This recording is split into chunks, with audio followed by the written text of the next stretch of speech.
Hi, everyone. I'm Kristen. I'm the marketing director at the SC Philharmonic, and I am here with our concertmaster, Mary Lee Taylor Kinosian. Hi, Mary Lee. How are you? Hello, I'm fine. How are you? I'm fine. Good. It's good to see you. Oh, it's very good to see you too. And so today we're just going to talk a little bit, about this is the beginning of our holiday season, and you as a professional, musician, composer, performer.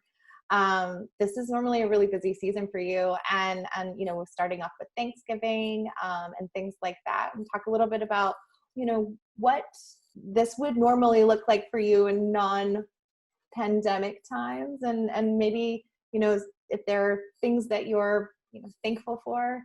If you want to talk about something like that, that would be great. Sure.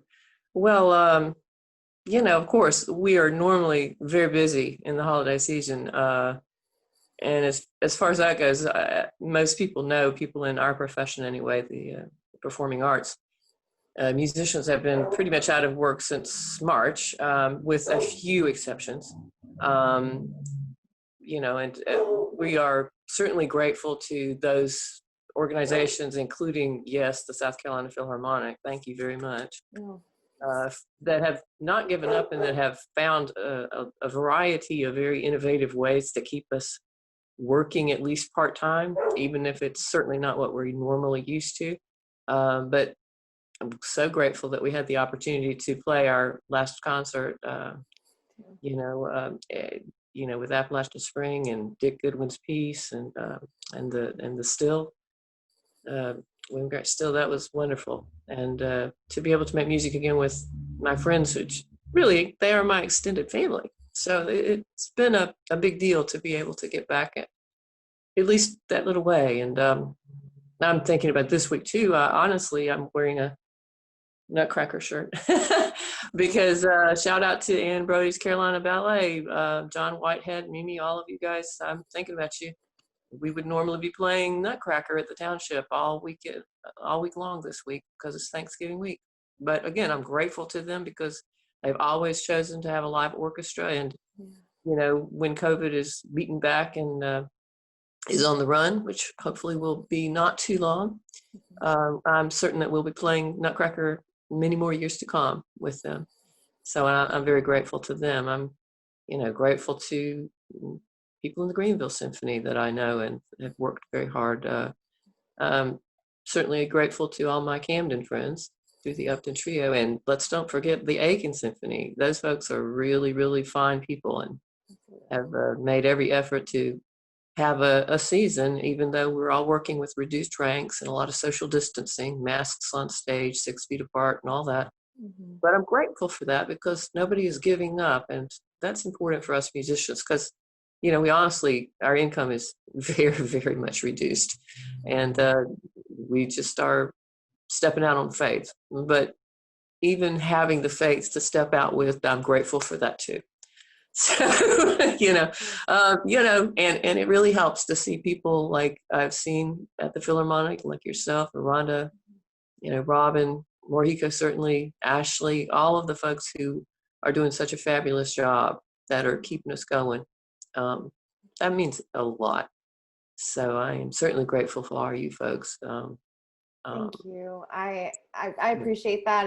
And I know that I also am so grateful for our regional symphonic music community that is so vibrant and we have so many options of ways to enjoy, live symphonic music.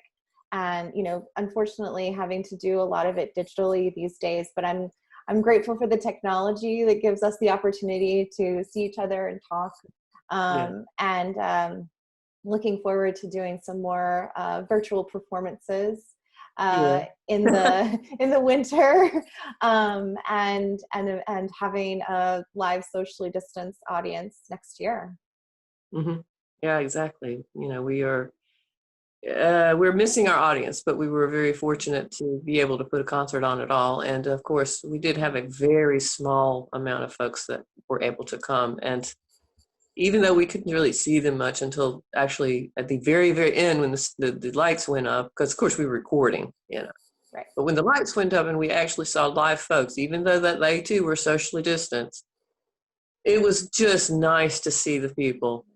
And I was one of the people. I waved. I was like, "Hey, we love you."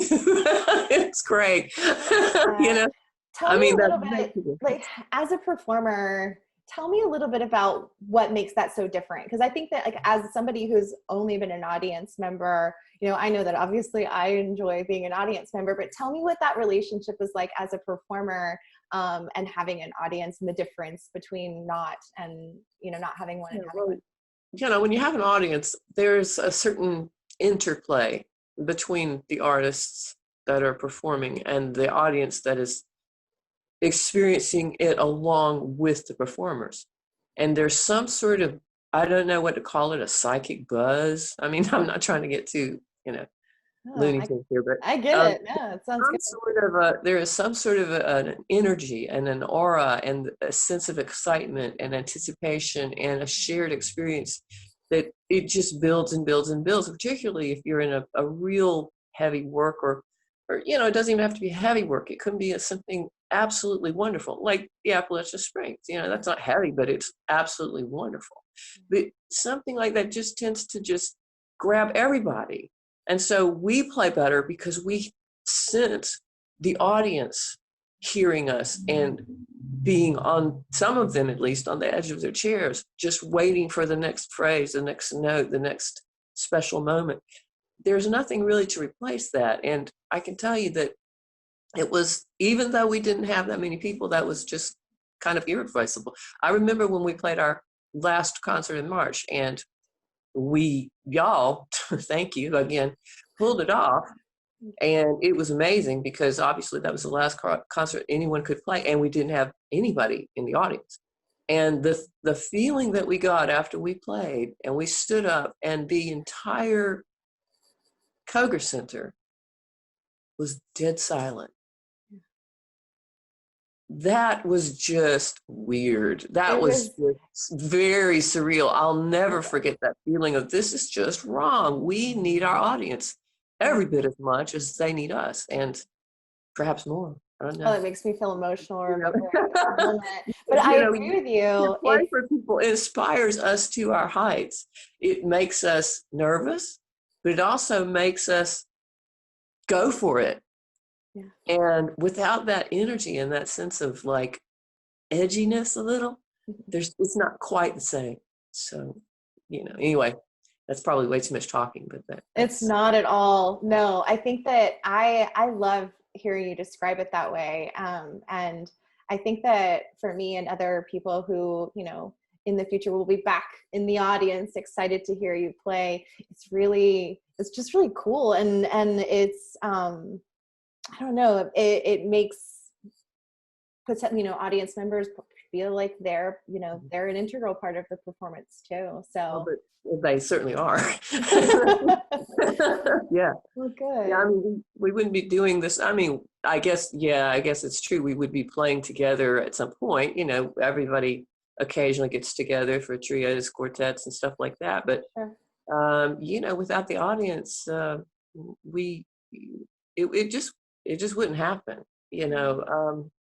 And we do just really, every time we have the opportunity to get together and play, and we have the audience, and they appreciate what we do, and they've inspired us to do our very best as well. And there's that simpatico thing, like it's really impressive to me that I get to, well, I don't know if that's the right word, but I guess I'm saying I'm thankful for that. I get to do this. Yeah. And I have to think to myself that this is a terrible interim in a way, that we have so little work. But on the other hand, there are so many great things happening. And as you say, innovations, people are learning and working with the situation, trying new things. So many things are happening that I just have to feel like, well, this is actually going to build our industry. And yes, we will get back to work. And I'm going to be thankful for that, and thankful that we may even be quite a lot stronger industry when we come back full time. So That's what I'm hoping for too. Yeah. yeah. Oh, I'm so grateful for you. And I appreciate you taking this time to talk with me, and to sort of share what's going on with you, what's been going on with you during this intermission. And yeah, thanks for sharing. Thanks for being so open and generous with your time. Absolutely. I hope that you and your family have a wonderful and safe Thanksgiving holiday. And yeah, I'm sure I will talk to you soon. So have a good afternoon. Okay, bye. I love you. Have a I wonderful love day. you too. Happy Thanksgiving, everybody. Bye. Bye.